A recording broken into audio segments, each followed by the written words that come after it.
بسم اللہ الرحمن الرحیم۔ آج تراویح میں 11ویں پارے سے 12ویں پارے کے ایک چوتھائی تک تلاوت کی گئی۔ شروع میں سورہ توبہ کے بقیہ 5.5 رکوع پڑھے گئے، جن میں جنگ تبوک کے موقع پر منافقین نے جو طرز عمل اختیار کیا اور بعض ایسے مسلمانوں کا جو تھے تو مخلص مگر کاہلی کی بنا پر جنگ میں شرکت سے پیچھے رہ گئے، ان سب کا ذکر کیا ہے۔ پہلے یہ بیان کیا گیا کہ جب تم تبوک کے سفر سے واپس لوٹو گے تو یہ منافقین اپنے رویے کے بارے میں تمہیں مطمئن کرنے کے لیے گھڑے ہوئے عذرات پیش کریں گے۔ ان سے صاف کہہ دینا کہ ہم تمہارے یہ من گھڑت بہانے ماننے والے نہیں ہیں۔ اب اللہ اور اس کا رسول صلی اللہ علیہ وسلم تمہارے عمل کو دیکھیں گے۔ تم اپنے عمل سے یہ ثابت کرنے کی کوشش کرو کہ تم واقعی اللہ اور رسول صلی اللہ علیہ وسلم پر ایمان رکھتے ہو۔ ابھی تو اسلام سے ان کی بدخواہی کا یہ حال ہے کہ اول تو یہ اس کے راستے میں کچھ خرچ نہیں کرتے، اور اگر حالات سے مجبور ہو کر کچھ کرنا بھی پڑے تو اسے اپنے اوپر زبردستی کا جرمانہ سمجھتے ہیں اور چاہتے ہیں کہ مسلمانوں پر کوئی ایسی گردش آ جائے جس سے ان کی جان ان سے چھوٹ جائے، حالانکہ حقیقت میں گردش خود ان پر ہے، اور گردش بھی بہت بری گردش، یعنی آخرت میں نجات سے محرومی۔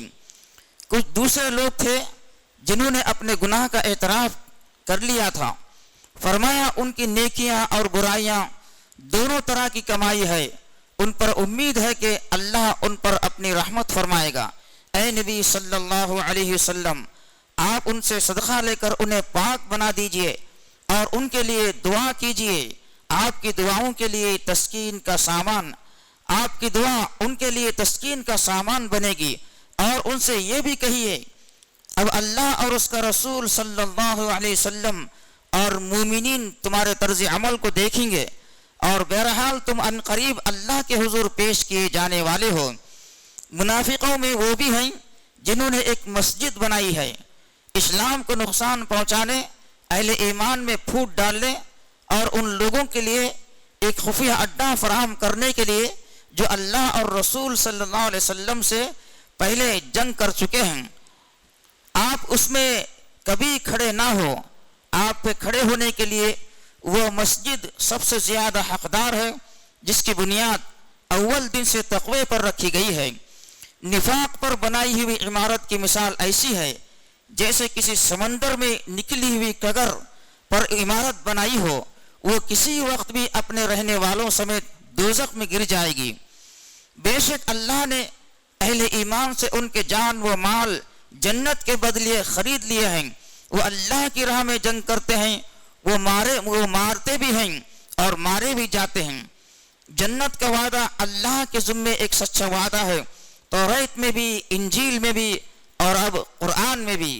اللہ سے جنت کا سودا کرنے والے دراصل ہمیشہ توبہ کرنے والے، عبادت گزار، شکر گزار، اپنی اصلاح اور دین کا علم حاصل کرنے کے لیے گھروں سے نکلنے والے، اللہ کے آگے جھکنے والے، نیکی کا حکم دینے اور برائی سے روکنے والے اور اللہ کی حدود کی حفاظت کرنے والے لوگ ہیں۔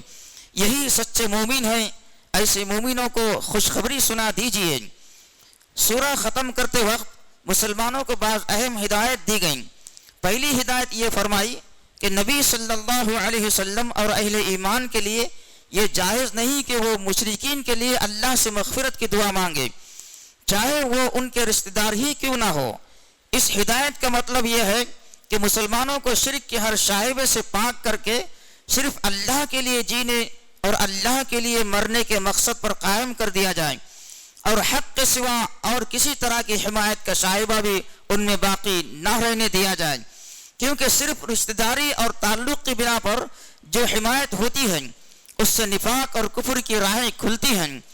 جن مسلمانوں کا سستی اور کاہلی کے سبب جنگ تبوک سے پیچھے رہ جانے پر بائیکاٹ کیا گیا تھا، ان کی توبہ کی قبولیت کی بشارت سنائی گئی، اور اہل مدینہ اور بدعوں میں سے جو تائب ہو گئے ان کو نصیحت کی کہ ہمیشہ سچ اور حق کے لیے جینے والوں سے